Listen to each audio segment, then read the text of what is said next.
मुझे विश्वास नहीं हो रहा। अरे वसूली जी, हाथ कंगन को आरसी क्या और पढ़े लिखे को फारसी क्या। अगर आपको विश्वास नहीं हो रहा ना तो एक बार फोन मिला के देख लीजिए, स्विच ऑफ बताएगा। मैं भी सुबह से कई बार मिला चुका हूँ। मिलाइए। जिस नंबर से आप संपर्क करना चाहते हैं वह अभी स्विच ऑफ है। सही में स्विच ऑफ बता रहा है। सेठ भाई, पूरी बात बताइए मुझे।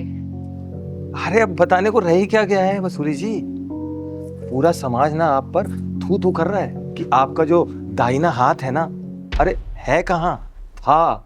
अब तक तो वो अपनी सालियों के साथ गुलछर्रे उड़ा रहा होगा। ऐसी फोड़ बात मत करो सेठ भाई। अरे ऐसी बात सुनकर तो घिन आती है। घिन आ रही है? आपको मेरी बातें सुन के घिन आ रही है? अरे आपको खाली सुन के घिन आ रही है, मैंने तो अपनी आंखों से देखा है। और उसके इस कुकर्म की छींटें ना आपके ऊपर भी पड़ेंगी। मुझे विश्वास नहीं हो रहा है सेठ भाई। अरे जिस इंसान को बोलने का तहजीब हो, उठने बैठने का सलीका हो, वो ऐसा कर सकता है? उसकी नीयत डगमगा जाए, मेरे को भरोसा नहीं हो रहा है। अरे वसूली जी, आप बहुत भूली हैं। अगर आपको उसकी गलतियों पर पर्दा ही डालना है ना तो ठीक है, डालिए पर्दा और रख लीजिएगा वापस नौकरी पर। मुझे क्या। सेठ भाई, ये वसूली भाभी मुजरिम को माफ कर दे, ये हो नहीं सकता। तो गलती पे पर्दा डालने की बात कहाँ से आ रही है? और उसकी नौकरी? नौकरी सेठ भाई, मुजरिमों की असली जगह ना जेल में होती है, और पनौती भी वही नौकरी करेगा। आखिरकार वसूली तेरे गढ़ में मैंने सेंध लगाई थी। अरे कहाँ खो गए सेठ भाई? अरे कहीं नहीं वसूली जी, बस वो कुछ बात याद आ गई। वसूली भाई, मुझे माफ कर दीजिए। अरे पनौती, तुम कहाँ थे अब तक? अरे बोलो तो, कहाँ थे? अरे सेठ भाई, नहीं जाऊंगा मैं। मेरी बीवी बोली है जाके भाभी से माफी मांग लो। माफी मांगने आया हूँ। अरे मैं कहाँ से इशारा करूंगा? मैं इशारा नहीं कर रहा।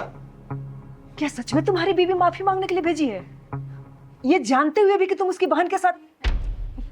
अरे सेठ भाई, आप ही बताओ। अरे भाभी जी, मैं क्या समझाऊं? मेरे तो जुबानी साथ नहीं दे रही अब। अच्छा ये बताओ पनौती, तुम अभी किसके पास से होकर आ रहे हो? अरे मैं कुछ पूछ रही हूँ ना, तुम किसके पास से होकर आ रहे हो? भाभी, मैं घर से आ रहा हूँ। घर पे कौन कौन था? साली भी थी और घर वाले भी थी। लेकिन मैं तो सुनी कि तुम साले को भगा कर लाए हो। नहीं भाभी, वो अपने आप मेरे घर पे आई है।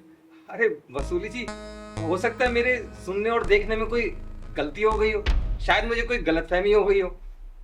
नहीं भाभी, इससे बहन, मैं आ रहा था, रास्ते में रुक कर मुझे भड़काया। अरे क्या बात है पनौती, अरे सेठ भाई, इतनी तेजी से कहाँ जा रहे हो? कोई इमरजेंसी है क्या? क्या बताओ सेठ भाई, पूरा 1 घंटा लेट हो गया हूँ। अरे तो 1 घंटा लेट हो गया, मतलब क्या बात हुई?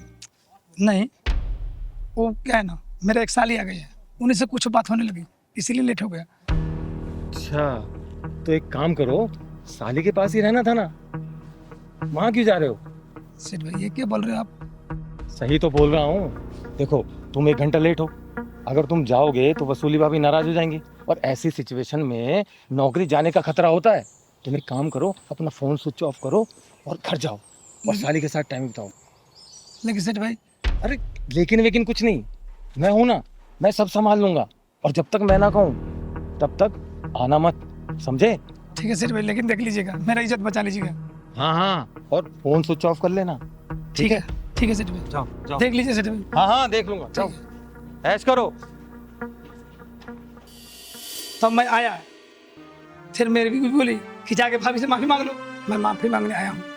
अरे पनौती, मैं सारी बात समझ रही हूँ रे, तेरे को इतना बताने की जरूरत नहीं है। और एक काम कर, ये ले पैसा और जाके अपनी साली के साथ एंजॉय कर। अरे पकड़, जाके फूल मस्ती कर, मैं दे रही हूँ अपने तरफ से, पकड़। भाभी सच में? हाँ बिल्कुल, जाके मस्ती कर तुम। ठीक है भाभी। भाभी जी, आपने ये करके मेरी बेइज्जती की है। अरे सेठ भाई, तुम मेरे ही घर में आके आग लगा रहे हो। अरे तुम्हें कहाँ पता है, ये जो पनौती है ना, मेरी जान है, जान। और पनौती के व्यवहार से मैं अच्छे से वाकिफ हूँ। किसी लड़की को वो किस नजर से देख सकता है ये वसूली भाभी अच्छे से जानती है, समझे। वहम की डोरी जो होती है ना, दिखती नहीं है पर दिशाएं दिशाएं बदल देती है। सुनो सेठ भाई, आज के बाद मेरे घर की तरफ ना नजर भी उठा के मत देखना, नहीं तो नजर मुझे फोड़ने भी आता है। चलो जाओ, उठो यहाँ से। तुम नहीं सुधरोगे सेठ भाई, सुधर जाओ सुधर जाओ। भाग रहा है धूम दबा के।